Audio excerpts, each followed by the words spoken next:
दिन के 12 बज रहे थे, लेकिन सोहन अभी भी सो रहा था। उसकी माँ सुमित्रा ने आवाज दी, उठ जा बेटा, देख सूरज सर पर चढ़ाया है, कब तक सोता रहेगा।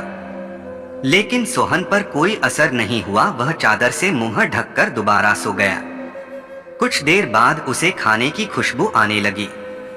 दाल में तड़का लगते ही उसे जोर से भूख लगने लगी। सोहन उठा और सीधा माँ के पास रसोई में पहुंच गया।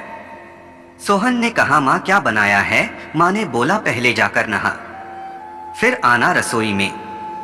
दाल चावल बनाए हैं। दाल चावल सोहन को बहुत पसंद थे। वह फटाफट आंगन में गया और हैंडपंप से बाल्टी भरने लगा। इसी बीच उसे याद आया कि उसने दांत तो मांजे ही नहीं। उसने फटाफट मंजन लेकर दांतों को रगड़ लिया और मगा साबुन लेकर बैठ गया नहाने। जल्दी से नहाकर कपड़े पहनकर रसोई में पहुंच गया। तब तक खाना तैयार हो चुका था। माँ ने खाना परोस दिया। खाना बहुत ही स्वादिष्ट बना था। सोहन ने भरपेट खाना खाया। वह खाना खाकर उठा तो माँ ने टोक दिया, अब कहाँ चल दिया? सोहन बोला, माँ लगता है खाना कुछ ज्यादा ही खा लिया, बहुत तेज नींद आ रही है, मैं तो सोने जा रहा हूँ। माँ ने बोला, हे भगवान, अभी 1 घंटे पहले ही तो सोकर उठा है। तुझे बस सारा दिन यही काम है, उठो, खाओ और सो जाओ। तुझे पता है तेरे पिता खेत में कितनी मेहनत करते हैं, तब हमें 2 वक्त की रोटी मिलती है। कुछ नहीं तो जाकर उनकी मदद ही कर दिया कर। उनके लिए खाना ले जा, मैं अभी तैयार कर रही हूँ। सोहन पर तो जैसे दुहखों का पहाड़ टूट पड़ा। एडवर्टाइजमेंट्स। सोहन बोला, माँ तुम्हें पता है इतनी धूप में पहले एक बार मैं खाना देने गया था, आकर कितना बीमार पड़ गया था। तुम ही चली जाना, मैं तो सोने जा रहा हूँ। सुमित्रा को बहुत गुस्सा आया।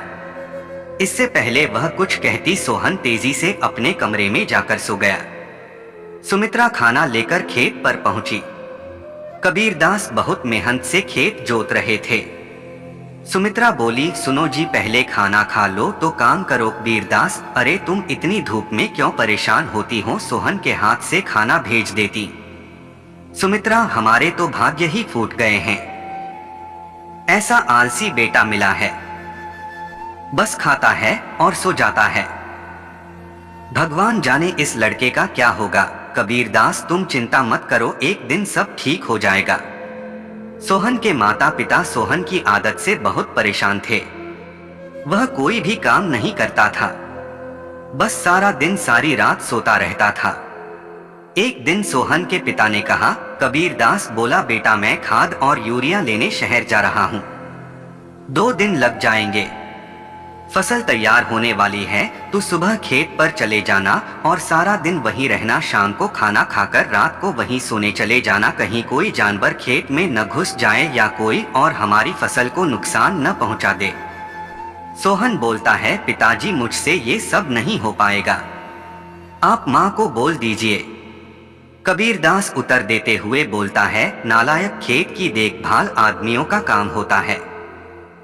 अगर मुझे पता लगा तू खेत पर नहीं गया या फसल को नुकसान हो गया तो तेरी खैर नहीं।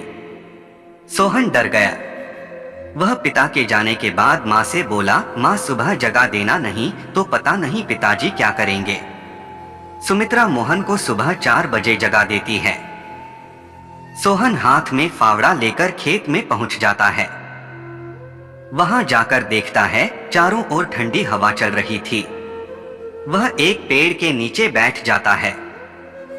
तभी उसे हल्की हल्की रोशनी नजर आती है। पूरा खेत लाल रोशनी से भर जाता है। सोहन ने यह सब पहली बार देखा था। वह आश्चर्य से सब देखता रहा। कुछ ही देर में सूरज उगने लगा। यह देखकर सोहन को बहुत आश्चर्य हुआ। कुछ ही देर में सभी गांव वाले खेत में काम करने आ गए। सब अपने अपने खेत पर काम कर रहे थे। सोहन पेड़ के नीचे बैठा था। तभी उसके पास के खेत से माधो काका आए। माधो काका सोहन से बोले, मेरे खेत में पानी लगा हुआ है, अब तू अपने खेत में पानी काट ले।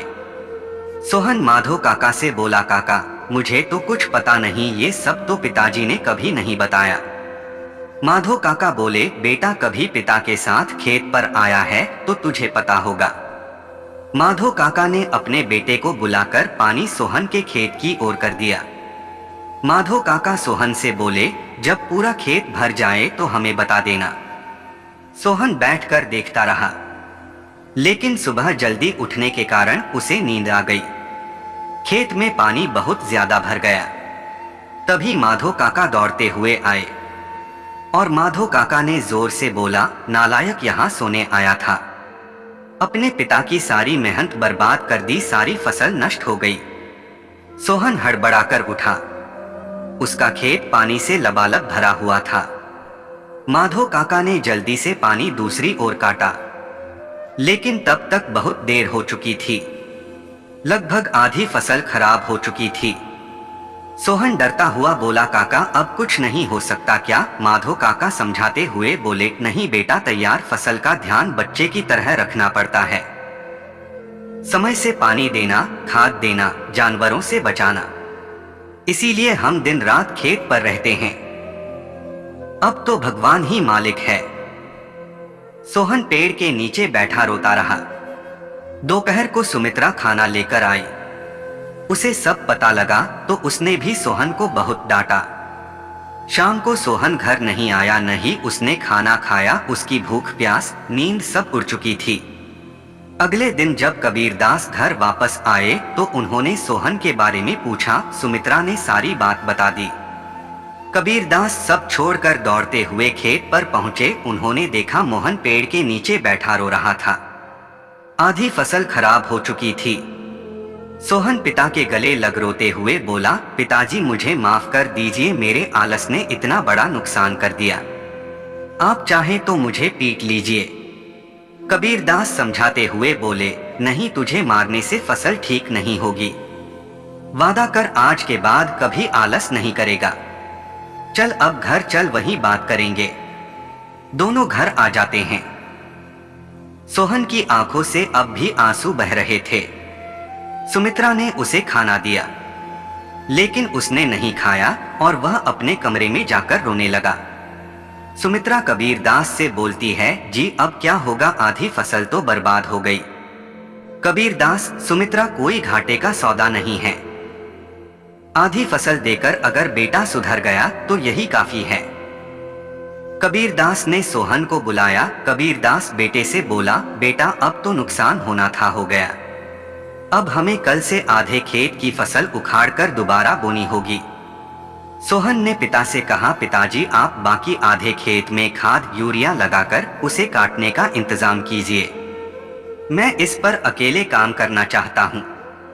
अगले दिन सुबह 4 बजे सोहन अपने पिता के साथ खेत पर पहुंच गया और पिता के बताए अनुसार खेत पर काम करने लगा।